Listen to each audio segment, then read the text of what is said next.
मैं Madhu Chaudhary, associate professor in government Lohia college Churu. आज हम साइटोप्लाज्म में एंडोप्लाज्मिक रेटिकुलम यानी अंतःप्रदर्वी जालिकाओं के बारे में चर्चा करेंगे। एंडोप्लाज्मिक रेटिकुलम साइटोप्लाज्म में पाए जाने वाले ऐसे सेल ऑर्गेनल्स हैं जो न्यूक्लियस से प्लाज्मा मेम्ब्रेन तक साइटोप्लाज्म में बिखरे रहते हैं। इनका मुख्य कार्य सिंथेसिस से संबंधित यानी संश्लेषण से संबंधित होता है। अंतःप्रदर्वी जालिकाएं एक जटिल, सूक्ष्म और विभाजित वेक्यूलर सिस्टम है जो संपूर्ण साइटोप्लाज्म में न्यूक्लियस से प्लाज्मा मेम्ब्रेन तक फैली रहती हैं। लाइट माइक्रोस्कोप की मदद से गार्नियर ने सबसे पहले इनके बारे में पता लगाया, लेकिन इनकी खोज का श्रेय पॉर्टर को जाता है, जिसने क्लाउड और फुलम की मदद से यह पता लगाया कि अंतःप्रदर्वी जालिकाएं वेसाइकल्स, वैक्यूल्स और सिस्टर्नी से निर्मित एक जटिल और अत्यधिक शाखित यानी हाईली ब्रांच्ड सिस्टम है जो न्यूक्लियर मेम्ब्रेन और प्लाज्मा मेम्ब्रेन के बीच साइटोप्लाज्म में फैली रहती हैं। इन संरचनाओं की व्यवस्था कि किस प्रकार ये ऑर्गेनाइज्ड होती हैं और किस प्रकार डिस्ट्रीब्यूटेड होती हैं यानी इनका वितरण का अध्ययन जीवित कोशिकाओं की संवर्धित कोशिकाओं यानी लिविंग टिश्यू कल्चर सेल्स में फावसेट और ईटो एवं रॉस तथा पॉमरेट ने फेज कॉन्ट्रास्ट माइक्रोस्कोप द्वारा किया। उपस्थिति यानी अकरेंस, यह स्तनधारियों की लाल रुधिर कणिकाओं यानी इरिथ्रोसाइट्स को छोड़कर अन्य सभी यूकैरियोटिक कोशिकाओं में पाई जाती हैं, परंतु प्रोकैरियोटिक कोशिकाओं में ये हमेशा अनुपस्थित रहती हैं। स्पर्मेटोसाइट्स में अल्प विकसित अंतःप्रदर्वी जालिकाएं होती हैं, जबकि प्रोटीन संश्लेषण में भाग लेने वाली कोशिकाओं यानी जिनमें एक्टिवली प्रोटीन संश्लेषण किया जाता है, जो सक्रिय होती हैं प्रोटीन संश्लेषण के लिए, ऐसी कोशिकाओं में गॉबलेट सेल्स हैं, जिनमें पैनक्रियाटिक सेल्स हैं और सेक्रेटरी और ग्लैंडुलर सेल्स हैं। इनमें ये वेल ऑर्गेनाइज्ड यानी अत्यधिक संगठित प्रकार की और अत्यधिक विकसित प्रकार की होती हैं। अगर स्ट्रक्चर हम देखें एंडोप्लाज्मिक रेटिकुलम्स का, तो जैसा हम यहाँ देख रहे हैं, ये न्यूक्लियस है और ये न्यूक्लियोलेमा है, न्यूक्लियर मेम्ब्रेन, ये ल्यूमन है, आउटर मेम्ब्रेन है, ये आउटर मेम्ब्रेन है न्यूक्लियस का, ये इनर मेम्ब्रेन है, और जो आउटर मेम्ब्रेन है उससे लेकर ये जो प्लाज्मा मेम्ब्रेन है उसके बीच में ये स्प्रेड होती हैं। ये सिस्टर्नीज, वेसाइकल्स और ट्यूब्यूल्स, तीन प्रकार की संरचनाएं इनके इस सघन जाल में होती हैं। जो ये इनका फॉर्मेशन है, इसमें ये तीन चीज़ें इन्वॉल्व होती हैं, सिस्टर्नीज, वेसाइकल्स और ट्यूब्यूल्स।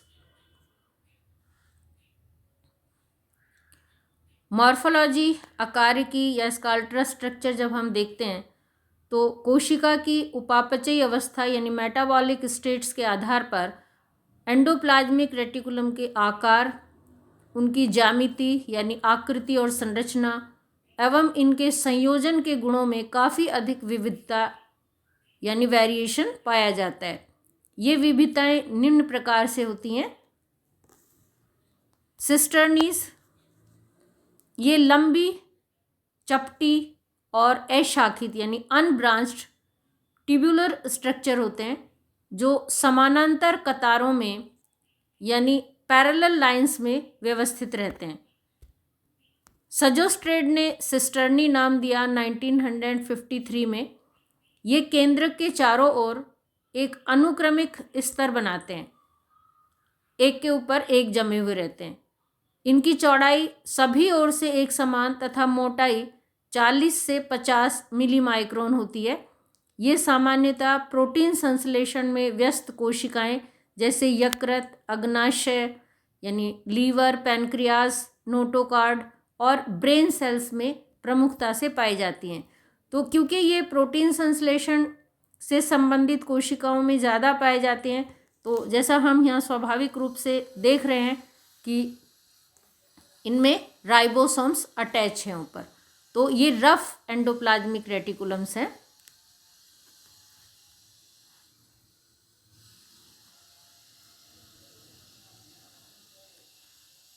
देन सेकंड वेसाइकल्स, ये लगभग गोलाकार यानी राउंडेड और सर्कुलर संरचनाएं होती हैं जिनका आकार 25 से 500 मिली माइक्रोन होता है।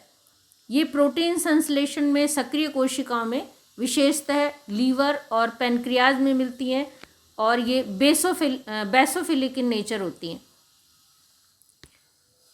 ट्यूब्यूल्स या नलिकाएं, ये छोटे समतल दीवार युक्त यानी स्मूथ वॉल्ड होती हैं। स्मूथ वॉल्ड है इसका मतलब यहाँ पर राइबोसोम्स अनुपस्थित होते हैं। ब्रांच्ड और ट्यूब्यूलर होती हैं। ये नलिकाएं या ट्यूब्यूल्स 50 से 190 यानी 50 to 190 मिली माइक्रोन डायामीटर की ये होती हैं या साइज की होती हैं। ये स्टेरॉइड्स जैसे कोलेस्ट्रॉल, ग्लिसरॉइड्स और हार्मोन्स के संश्लेषण में व्यस्त कोशिकाओं में पाई जाती हैं। हमेशा जो प्रोटीन का संश्लेषण होता है या प्रोटीन सिंथेसिस होता है वो रफ एंडोप्लाज्मिक रेटिकुलम्स में, जिनके ऊपर राइबोसोम्स पाए जाते हैं, उनमें होता है, जिसमें सिस्टर्नीज और वेसाइकल्स इन्वॉल्व होती हैं। और जो दूसरी चीज़ें हैं जैसे स्टेरॉइड्स हैं, कोलेस्ट्रॉल्स हैं, ग्लिसरॉइड्स हैं और हार्मोन्स हैं, इनको जहाँ सिंथेसिस किया जाता है वो स्मूथ एंडोप्लाज्मिक रेटिकुलम्स होते हैं जो ट्यूब्यूल्स से बने होते हैं। ये गिनी पिग की स्पर्मेटिड्स में, मसल सेल्स में, नॉन सिक्रेटरी सेल्स के कोशिका द्रव्य में अनियमित रूप से व्यवस्थित रहती हैं। ये रेटिना की बड़ी जो पिगमेंटेड लेयर की कोशिकाएं हैं उनमें भी विटामिन ए के मेटाबॉलिज्म से संबंधित होती हैं, वहाँ भी ये उपस्थित होती हैं।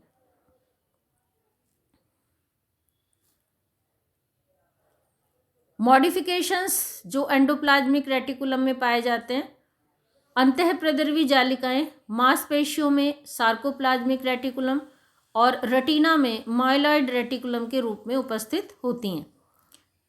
देन फर्स्ट सार्कोप्लाज्मिक रेटिकुलम, ये पेशी कोशिकाओं में पाई जाती हैं और मायोफाइब्रिल्स के चारों ओर प्लक्सेस के रूप में उपस्थित होती हैं। इस जालिका में टर्मिनल सिस्टर्नी, ट्रांसवर्स ट्यूब्यूल्स और सेंट्रल सिस्टर्नी होती हैं। यहाँ हम देख रहे हैं ये टर्मिनल सिस्टर्नी है, ये सेंट्रल सिस्टर्नी है और ये ट्रांसवर्स ट्यूब्यूल्स हम यहाँ देख रहे हैं। टर्मिनल सिस्टर्नी ट्रांसवर्स ट्यूब्यूल्स के साथ मिलकर ट्रायोड का निर्माण करते हैं जो आई बैंड के ऊपर उपस्थित होता है। सेंट्रल सिस्टर्नी एच बैंड पर उपस्थित होती है।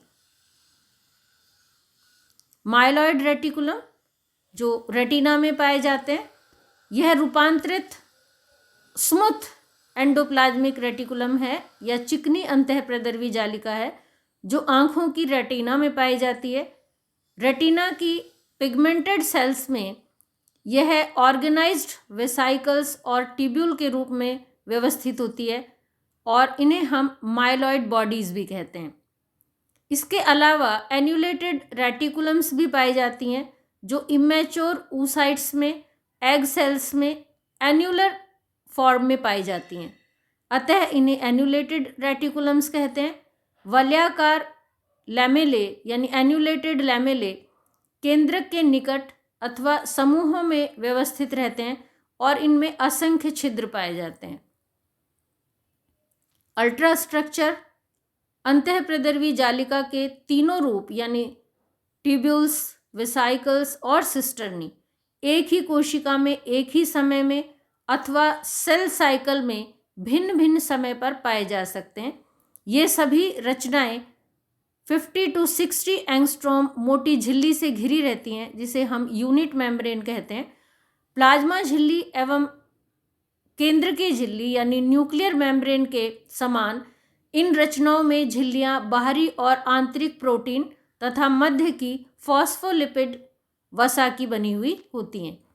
अंतःप्रद्रवी जालिका की झिल्ली सतत रूप से प्लाज्मा झिल्ली और न्यूक्लियर मेम्ब्रेन तथा गोल्जी कॉम्प्लेक्स की झिल्ली से जुड़ी रहती हैं। अंतःप्रद्रवी जालिका की गुहा या ल्यूमन पूर्ण विकसित होती है तथा यह स्रावित पदार्थों के या जो सेक्रेटरी मटेरियल्स हैं उनके स्थानांतरण हेतु मार्ग प्रदान करती हैं। अंतःप्रदर्वी जालिका के प्रकार, काइंड्स ऑफ एंडोप्लाज्मिक रेटिकुलम। क्रियाशीलता एवं राइबोसोम की उपस्थिति या अनुपस्थिति के आधार पर एंडोप्लाज्मिक रेटिकुलम्स दो प्रकार की होती है, रफ एंडोप्लाज्मिक रेटिकुलम्स और smooth endoplasmic reticulums. Rough endoplasmic reticulums, जिन्हें खुरदरी सतह युक्त अंतःप्रदर्वी जालिकाएं भी कहते हैं, राइबोसोम की उपस्थिति के कारण अंतःप्रदर्वी जालिका कणिका युक्त या खुरदरी सतह वाली अंतःप्रदर्वी जालिकाओं का निर्माण करती हैं। ये राइबोसोम के कण झिल्ली की बाहरी सतह पर उपस्थित रहते हैं और इनका डायामीटर 100 to 150 एंगस्ट्रॉम होता है। राइबोसोम युक्त अंतःप्रदर्वी जालिकाएं सिस्टर्नी के रूप में पाई जाती हैं तथा प्रोटीन संश्लेषण में भाग लेने वाली कोशिकाओं में पाई जाती हैं। ये सामान्यतः पदार्थों के पृथक्करण यानी सेग्रीगेशन एवं स्रावी पदार्थों के श्रावण यानी सिक्रीशन से संबंधित होती है। ये वृद्धि एवं विभेदन में भाग लेने वाली कोशिकाओं में उपस्थित होती हैं, यानी जहां ग्रोथ हो रही होती है और डिफरेंशिएशन हो रहा होता है। एग्रेन्युलर और स्मूथ सरफेस एंडोप्लाज्मिक रेटिकुलम्स, इस प्रकार की अंतःप्रदर्वी जालिकाओं की सतह पर क्योंकि राइबोसोम्स अनुपस्थित रहते हैं तो ये चिकनी सतह वाली होती हैं, खुरदरी सतह इनकी नहीं होती। क्योंकि यहाँ पर राइबोसोम्स नहीं पाए जाते इसलिए यहाँ प्रोटीन का संश्लेषण नहीं होता। यह मुख्यतः ट्यूबुलर फॉर्म में पाई जाती हैं और विशेषकर उन कोशिकाओं में पाई जाती हैं जो प्रोटीन संश्लेषण में इनएक्टिव होती हैं। इन्हें मैच्योर ल्यूकोसाइट्स, स्पर्मेटोसाइट्स और fat cells of retina, interstitial cells और लीवर में ग्लाइकोजन संचित करने वाली कोशिकाओं में आसानी से देखा जा सकता है। Differences between rough endoplasmic reticulum and smooth endoplasmic reticulums. Rough endoplasmic reticulum में ये प्रोटीन संश्लेषण में भाग लेने वाली कोशिकाओं में अधिक सक्रिय होती हैं या कहें कि वेल डेवलप्ड होती हैं, जबकि स्मूथ एंडोप्लाज्मिक रेटिकुलम स्टेरॉयड और हार्मोन संश्लेषण करने वाली कोशिकाओं में अधिक सक्रिय होती हैं। रफ एंडोप्लाज्मिक रेटिकुलम मुख्य रूप से सिस्टर्नी के फॉर्म में पाई जाती हैं और smooth endoplasmic reticulum tubular form में पाई जाती हैं। रफ एंडोप्लाज्मिक रेटिकुलम ज़्यादा स्टेबल होती हैं और कोशिका की डेथ के कई समय बाद तक देखी जा सकती हैं। कंपैरेटिवली जो स्मूथ एंडोप्लाज्मिक रेटिकुलम है वो कम स्टेबल होती हैं और इनका ऑटोलाइसिस जल्दी होता है। रफ एंडोप्लाज्मिक रेटिकुलम्स पर राइबोसोम्स पाए जाते हैं, जबकि स्मूथ एंडोप्लाज्मिक रेटिकुलम्स के ऊपर राइबोसोम्स नहीं पाए जाते।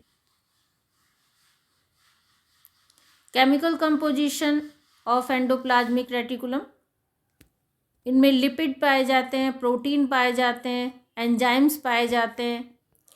विशेष रूप से एंडोप्लाज्मिक रेटिकुलम्स में एंजाइम काफ़ी मात्रा में पाए जाते हैं क्योंकि यहाँ संश्लेषण से संबंधित सभी क्रियाएं होती हैं।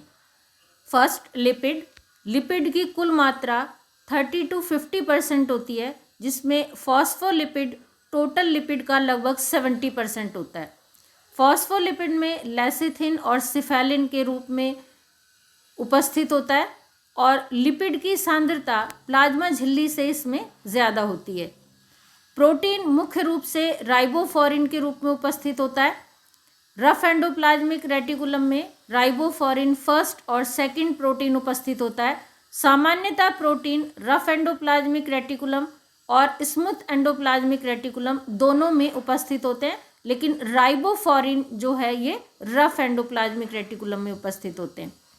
इसके अलावा एंजाइम्स क्योंकि काफ़ी बड़ी मात्रा में पाए जाते हैं, तो अंतःप्रदर्वी जालिका में या एंडोप्लाज्मिक रेटिकुलम में पाए जाने वाले एंजाइम्स, इसमें अनेक एंजाइम पाए जाते हैं जो अनेक संश्लेषण यानी सिंथेसिस से संबंधित क्रियाओं से संबंधित होते हैं। मुख्य एंजाइमों में NADH cytochrome C reductase, NADH diphosphatase glucose 6 phosphatase,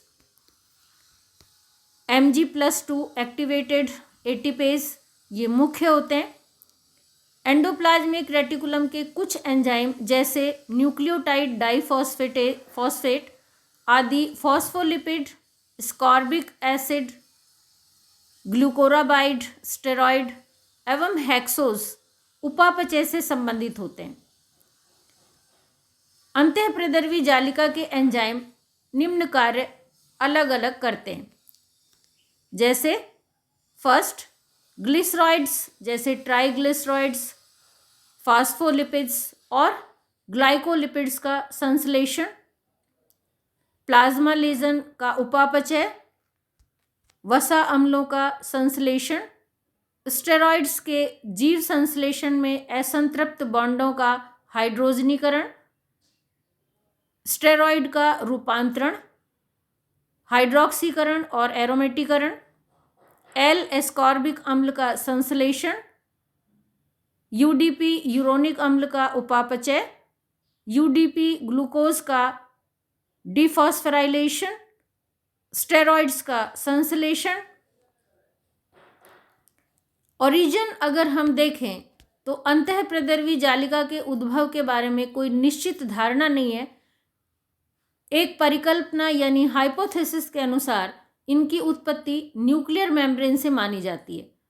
कोशिका विभाजन की टीलोफेज के समय एंडोप्लाज्मिक रेटिकुलम्स के जो वेसाइकल्स हैं उनकी सहायता से न्यूक्लियर मेम्ब्रेन का पुनः निर्माण हो जाता है।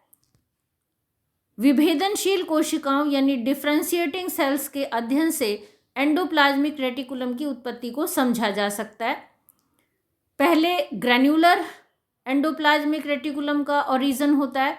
इससे कुछ समय बाद में राइबोसोम के हट जाने से एग्रेन्युलर यानी स्मूथ एंडोप्लाज्मिक रेटिकुलम्स का निर्माण होता है, या यूं कहें कि रफ एंडोप्लाज्मिक रेटिकुलम्स बाद में स्मूथ एंडोप्लाज्मिक रेटिकुलम्स में कन्वर्ट हो जाते हैं। फंक्शंस जो एंडोप्लाज्मिक रेटिकुलम्स के हैं उसमें मेन है नंबर 1 प्रोटीन सिंथेसिस। जो रफ एंडोप्लाज्मिक रेटिकुलम्स हैं उनके द्वारा प्रोटीन का संश्लेषण किया जाता है क्योंकि वहाँ पर राइबोसोम्स उपस्थित हैं। सेकंड मैकेनिकल सपोर्ट, क्योंकि ये न्यूक्लियस से प्लाज्मा मेम्ब्रेन तक पूरे साइटोप्लाज्म में बिखरे रहते हैं, एक जाल का निर्माण करते हैं, तो स्वाभाविक रूप से कोशिका को यांत्रिक संबल इससे मिलता है। थर्ड ग्लाइकोजन मेटाबॉलिज्म, ग्लाइकोजन का उपापचय इसके द्वारा किया जाता है। देन फोर्थ लिपिड सिंथेसिस, सभी प्रकार के संश्लेषण क्योंकि यहीं होते हैं। Fifth synthesis of steroid hormones. 6 detoxification, जितने भी टॉक्सिक सब्सटेंस वो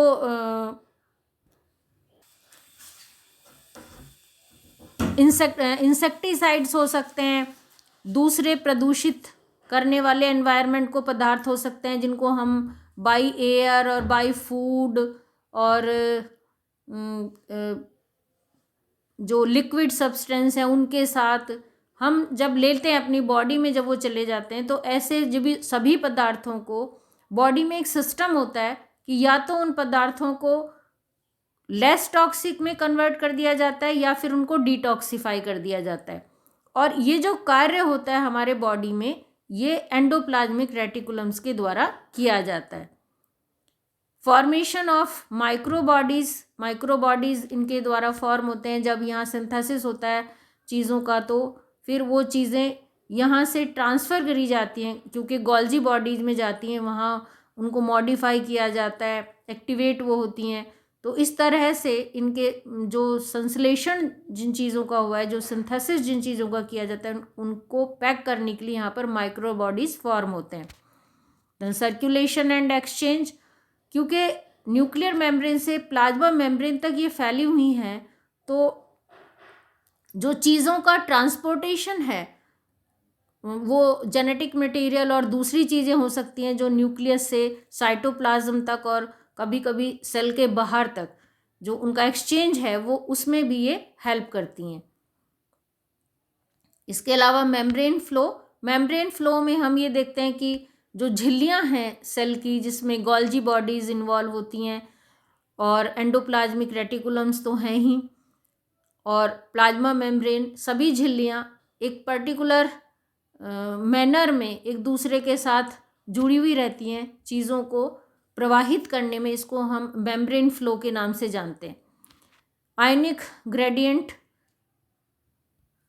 मसल्स में सार्कोप्लाज्मिक रेटिकुलम कैल्शियम आयन की कंसंट्रेशन को रेगुलेट करने का यानी उसके नियमन का कार्य करती हैं। इसके अलावा एटीपी सिंथेसिस में ये हेल्प करती हैं। इम्पल्स प्रोपोगेशन, ये हम देखते हैं जो माइलॉइड रेटिकुलम है रेटिनल सेल्स में, वहाँ पर फोटो सेंसिटिविटी इनमें पाई जाती है और वहाँ पर ये प्रकाश के प्रति संवेदी होती हैं और एक्टिव होती हैं उसके कारण, और विटामिन ए के मेटाबॉलिज्म से संबंधित होती हैं। उसके अलावा एंजाइम एक्टिविटीज़ यहाँ पर काफ़ी ज़्यादा पाई जाती हैं क्योंकि सभी प्रकार का संश्लेषण यहाँ होता है। सेग्रीगेशन ऑफ प्रोटीन, क्योंकि ये पूरे साइटोप्लाज्म में बिखरी हुई रहती हैं और साइटोप्लाज्म को कई अलग अलग जो खंड हैं या चैम्बर्स हैं उसमें डिवाइड कर देती हैं, तो सेग्रीगेशन ऑफ प्रोटीन यहाँ पाया जाता है। सिंथेसिस ऑफ लाइपोप्रोटीन्स यहाँ होता है। Transportation of message from genetic material, तो क्योंकि न्यूक्लियर से संबंधित हैं ये, न्यूक्लियर मेम्ब्रेन से ही क्योंकि संबंधित होती हैं, तो जो जेनेटिक मटेरियल है उसके ट्रांसपोर्टेशन में इनके द्वारा हेल्प की जाती है। तो इस प्रकार हमने देखा कि एंडोप्लाज्मिक रेटिकुलम्स का क्या कार्य होता है, क्या संरचना होती है और किस प्रकार इनका ओरिजिन होता है। धन्यवाद।